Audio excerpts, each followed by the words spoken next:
Olá, seja bem-vindo, seja bem-vinda à nossa análise detalhada de hoje. Vamos mergulhar num clássico, sabe? Um daqueles livros que, nossa, atravessam gerações e continuam super atuais. Como Fazer Amigos e Influenciar Pessoas, do Dale Carnegie. Tô com trechos aqui da edição brasileira. É um livro que promete, assim, destravar nossa capacidade de lidar com gente. A nossa ideia aqui hoje é realmente extrair o ouro, sabe? Os insights mais valiosos, mais práticos dessas páginas. O que funciona mesmo quando a gente fala de relacionamento, de influência? Porque o Carnegie, né, ele não tirou isso da cartola. Ele foi fundo, conversou com líderes, usou exemplos da história, criou tipo um laboratório de relações humanas. Vamos desempacotar isso. Exato. E é fascinante, né? Ver como, décadas depois, esses princípios ainda ressoam tanto. O Carnegie, ele não focava só no o que fazer, sabe? Ele queria entender o porquê. Por que a gente reage de certo jeito? Qual a base do comportamento humano? Ele percebeu que, claro, a técnica ajuda, mas o fundamento mesmo é sacar a natureza humana, as motivações mais profundas. E acho que a gente pode começar por aí. E ele já começa, assim, chutando a porta, né? Com um ponto bem delicado. Como é difícil pra gente admitir que errou. E, principalmente, como criticar os outros de forma direta. Nossa, é quase sempre um tiro no pé.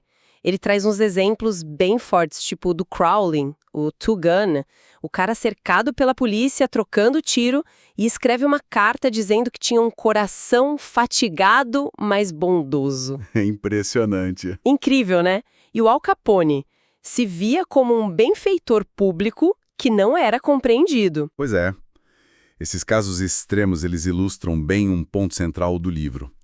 A crítica direta, ela raramente funciona para mudar alguém de verdade. E quase sempre o que fica é ressentimento, sabe?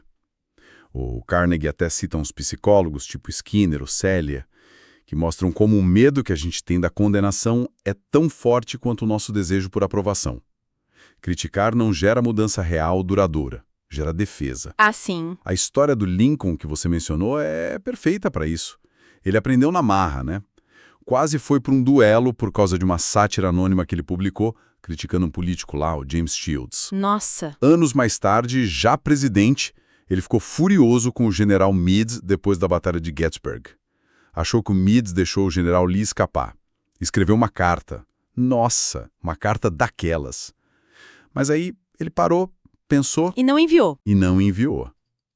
Ele percebeu que só ia magoar o Meade, criar mais atrito e não ia mudar o que tinha acontecido. Foi uma lição, né? Sobre como a crítica pura e simples pode ser inútil. Totalmente. Essa ideia leva direto para o primeiro princípio fundamental que ele coloca, né? Que é não critique, não condene, não se queixe. Mas aí fica a pergunta, tá, então como eu faço alguém fazer alguma coisa? E ele apresenta o que chama de o grande segredo, que só tem um jeito, um único jeito de fazer alguém fazer algo de bom grado. Deixar a pessoa querer fazer. Exato, fazer a pessoa querer fazer.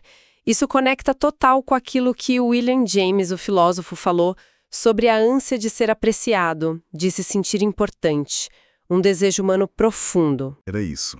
Essa necessidade de se sentir importante, valorizado, é um motor muito, muito poderoso. Foi o que motivou um Lincoln a buscar a imortalidade, um Dickens a escrever, um Rockefeller a construir impérios, né? E o contrário também é verdade. A falta de reconhecimento. Nossa, quantas vezes a gente vê isso sendo citado como causa principal para relacionamentos acabarem, no trabalho, em casa? Nossa, demais. Agora, o Carnegie faz uma distinção muito clara, né? Entre apreciação sincera e bajulação barata. Ah, sim. Bajular é falso, é óbvio, é interesseiro, todo mundo percebe, né? E não funciona a longo prazo. Mas a apreciação honesta, aquela que vem do coração, genuína, essa sim, como ele diz, é moeda legal que todas as almas apreciam. O caso do Charles Schwab é fantástico. O cara era presidente da US Steel, ganhava um salário milionário para a época, e ele mesmo dizia, olha, não é porque eu sei mais de aço que meus engenheiros. Era pela habilidade dele de lidar com gente, de elogiar o que faziam bem, de encorajar. Ele era mestre em fazer as pessoas se sentirem valorizadas, importantes. E como que a gente desperta esse querer na outra pessoa? Aquela analogia da pescaria que o Carnegie usa é genial, né? Você não vai pescar colocando morango com creme no anzol só porque você gosta. Claro. Tem que usar minhoca. Tem que usar minhoca, que é o que o peixe gosta. Traduzindo, tem que falar do que interessa para outra pessoa, não para você. Ele conta aquela história dos sobrinhos, que nunca escreviam de volta. Ah, é ótima essa. Daí ele mandou uma carta e no finalzinho falou que estava mandando $5 para cada um. Só que esqueceu de pôr o dinheiro. A resposta veio voando. O exemplo do pai que queria que o filho pequeno gostasse da ideia de ir pro jardim de infância. Em vez de obrigar, ele fez o quê? Fez uma lista de tudo que era legal lá, pintar dedo, cantar, brincar. Despertou o desejo na criança. Exato! O menino ficou animadíssimo para ir. Isso exige, né, um movimento de empatia mesmo. De tentar ver as coisas pela perspectiva do outro, sair um pouco do nosso umbigo. O Carnegie analisa umas cartas de negócios para mostrar isso. Tinha uma carta lá cheia de "nós queremos isso", "nossa empresa precisa daquilo". Não funcionava. Focada neles. Totalmente. Aí a versão revisada, de uma empresa chamada Zeregações. Essa focava em como o produto ia ajudar o cliente a descarregar os caminhões mais rápido no pátio dele. Essa deu resultado. Ou a história dos vendedores de seguro. Um fracassou porque só falava das características técnicas da pólice. O outro vendeu horrores porque focava nos benefícios, na segurança, na tranquilidade que aquilo traria para a família do cliente. Ele despertou o desejo. Então, o princípio é esse. Desperte um desejo ardente na outra pessoa. Mostre o benefício para ela. Falando em despertar coisas boas, sabe uma coisa que ele comenta? Por que a gente gosta tanto de cachorro? Ah, sim. Ele diz que é simples, porque eles demonstram um interesse, um amor pela gente que é genuíno. Sem agenda, sem querer nada em troca, só carinho. Isso leva a outro princípio-chave da parte 2 do livro. Interesse-se sinceramente pelas outras pessoas. Ele é bem direto nisso. Você faz mais amigos em 2 meses se interessando de verdade pelos outros do que em 2 anos tentando fazer os outros se interessarem por você. É uma inversão de foco, né? Total. Ele cita o mágico Howard Thurston. Antes de entrar no palco, o cara ficava repetindo para si mesmo: "Eu amo o meu público, eu amo o meu público". Ele criava essa conexão, esse interesse real. E o Theodore Roosevelt, famoso por isso, se interessava de verdade pela vida dos funcionários, do alto escalão aos ajudantes. Lembrava detalhes, perguntava da família. Esse interesse genuíno faz toda a diferença. E outra coisa, simples, mas poderosa, o sorriso. Carnegie chama o sorriso de mensageiro das suas boas intenções. Não aquele sorriso amarelo forçado, né? Mas aquele que vem de dentro, que ilumina o rosto. Ele até cita um provérbio chinês que eu acho ótimo. Um homem sem uma fisionomia sorridente não deve abrir uma loja. Boa. Um sorriso sincero quebra o gelo, né? Desarma, mostra boa vontade, cria uma atmosfera mais leve na hora. É quase uma linguagem universal de acolhimento. Então a dica é clara: sorria. Agora, uma coisa que parece tão pequena, mas que tem um poder, nossa, imenso. O nome da pessoa. Para cada um de nós, o nosso nome é tipo o som mais doce, mais importante que existe em qualquer idioma. Carnegie admirava a habilidade de gente como Franklin Roosevelt, o Napoleão III, de lembrar nomes.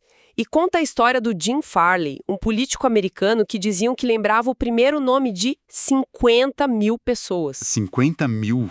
Imagina? É muita gente, mas o ponto é, chamar alguém pelo nome mostra reconhecimento, faz a pessoa se sentir única, vista, importante.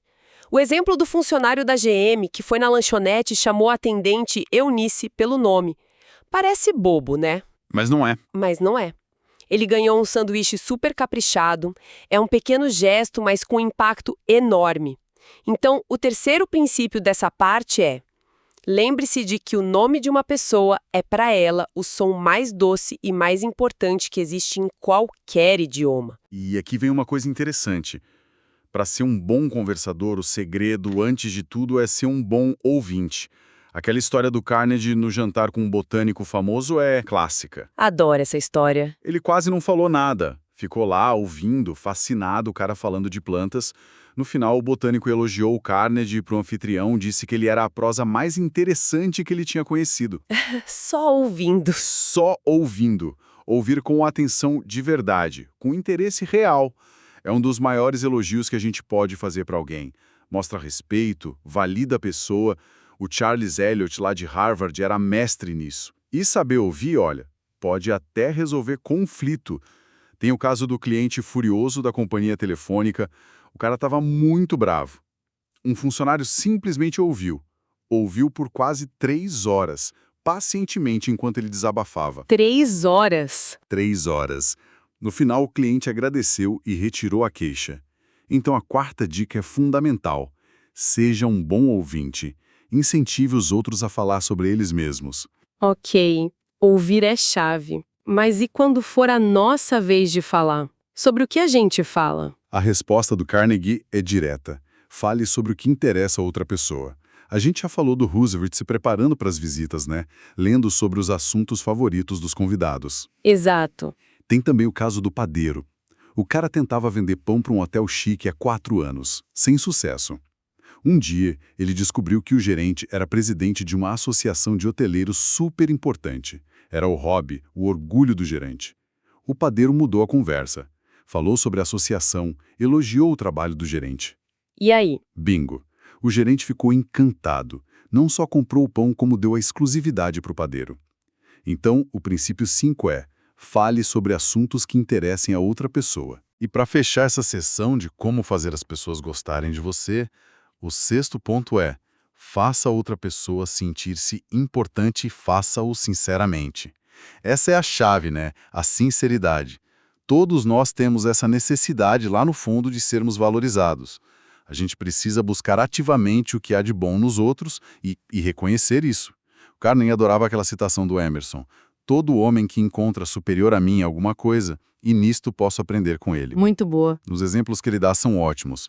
O sujeito que elogiou de verdade a casa antiga de uma senhora e acabou ganhando um carro Packard dela. Um Packard. O próprio Carnegie, que elogiou o cabelo bonito de um funcionário dos Correios que estava sendo meio difícil, e o cara mudou da água para o vinho. Ou o James Adamson, o empresário que foi visitar o George Eastman, da Kodak, e em vez de falar só de negócio, elogiou o escritório dele. Acabou ganhando uma encomenda gigante de cadeiras. É sobre reconhecer o valor do outro, sinceramente. Perfeito.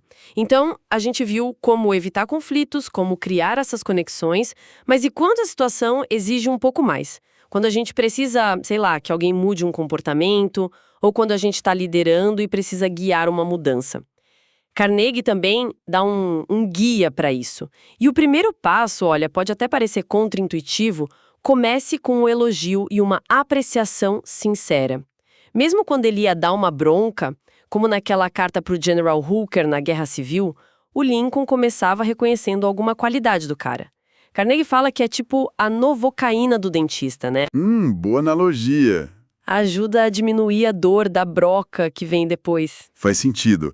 O segundo passo é bem sutil, bem elegante. Chame indiretamente atenção sobre os erros alheios. É muito mais eficaz do que apontar o dedo direto. Lembra do Charles Schwab de novo?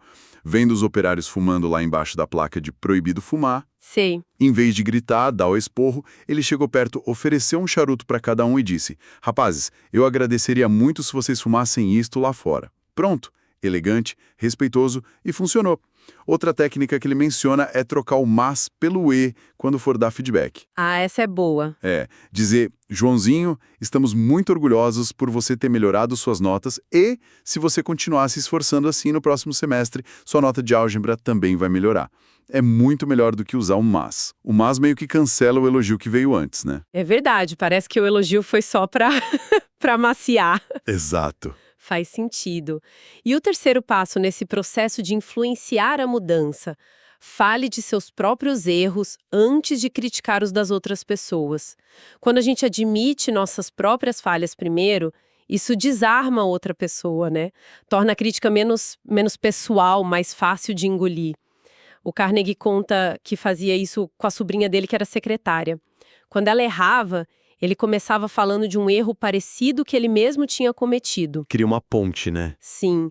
E o exemplo do pai que descobriu o filho fumando escondido, em vez de só dar bronca, ele compartilhou a própria luta que teve com o cigarro na juventude, como aquilo tinha sido ruim para ele. Ele se conectou com o filho antes de corrigir. Muito bom. O quarto ponto é sobre como dar direcionamento. Faça perguntas em vez de dar ordens diretas. O Owen de Jong, que foi um grande líder empresarial, raramente dava ordens. Ele preferia perguntar coisas como: você não acha que talvez funcionasse melhor se a gente fizesse dessa outra forma? Ou você poderia dar uma olhada nisso e me trazer suas ideias? Estimula a pessoa a pensar junto. Exatamente. Estimula a criatividade, faz a pessoa se sentir parte da solução, sabe? E evita aquele ressentimento que uma ordem direta, meio top-down, pode causar. Dá autonomia, mostra respeito. E o quinto, nossa, esse é crucial para manter qualquer relação saudável. Não envergonhe as outras pessoas. Jamais. Preserve a dignidade dela, acima de tudo. Criticar na frente dos outros, humilhar, mesmo que de leve, isso causa feridas profundas no ego. Pode destruir a confiança para sempre.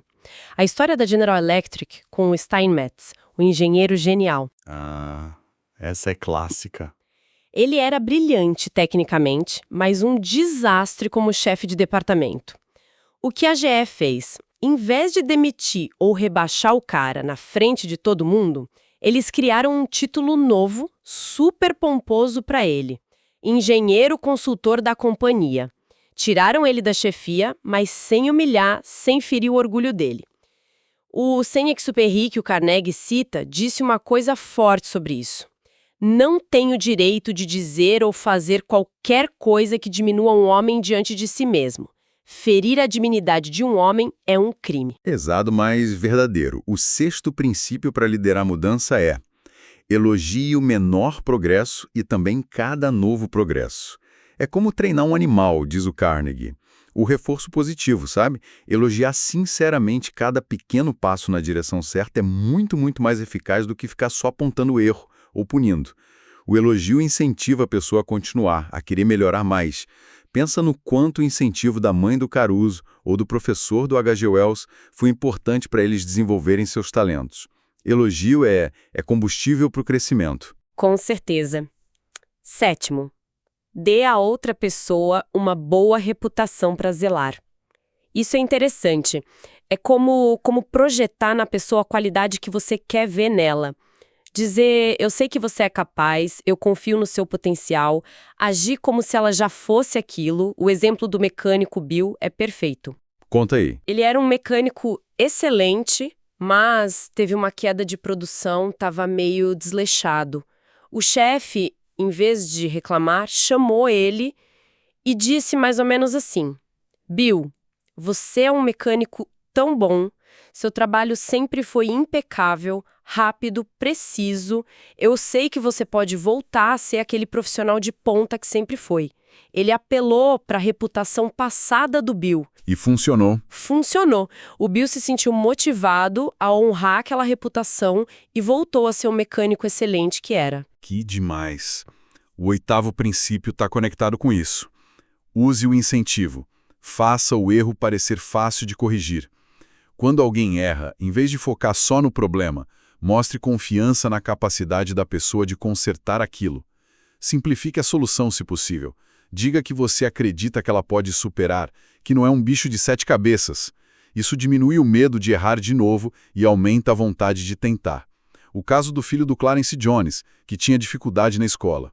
O pai fez ele acreditar que aprender podia ser fácil, divertido, quase uma brincadeira, e isso destravou o potencial do menino. É mudar a perspectiva sobre o erro, né? Exato. E, finalmente, o nono princípio para influenciar a ação de forma positiva. Faça outra pessoa sentir-se satisfeita fazendo o que você sugere. Como? Mostrando como aquilo que você está propondo vai ao encontro dos desejos, dos interesses dela. Não é manipular, atenção, é alinhar necessidades. Lembra do Coronel House, conselheiro do presidente Wilson? Lembro. Ele precisava convencer um político super vaidoso, William Jennings Bryan, a não ir para uma conferência de paz importante para a qual o Bryan queria muito ir. O que o House fez? Sutilmente, ele fez o Brian sentir que ele era importante demais para aquela missão específica, que o papel dele era mais estratégico ali em Washington. O Brian ficou todo satisfeito, se sentiu valorizado e aceitou ficar. Ou o pai que precisava que o filho pequeno ajudasse a catar as peras que tinham caído no pomar. Tarefa chata, né? Super chata para uma criança. Ele transformou num jogo. Falou que pagaria um dinheirinho por cada cesta cheia que o menino trouxesse. O menino se empolgou todo, viu vantagem naquilo e catou tudo rapidinho, feliz da vida. Uau! Que jornada a gente fez por esse livro, hein? Recapitulando rápido, então. Exploramos esses pilares do Dale Carnegie, a importância de segurar a crítica, focar na apreciação sincera, o poder de tentar ver o mundo pelo olhar do outro, as técnicas para criar conexões de verdade, interesse genuíno, o sorriso, o nome da pessoa, ouvir mais, falar do que interessa para o outro, fazer a pessoa se sentir importante. E, por fim, essas estratégias super-humanas para liderar e inspirar mudanças com respeito. Isso aí. São ideias que, quando a gente ouve assim, podem parecer simples, né?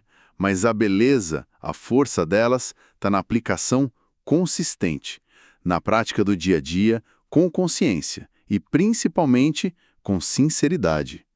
Não são truques, não são técnicas de manipulação barata, são ferramentas baseadas numa compreensão muito profunda de como nós, seres humanos, funcionamos.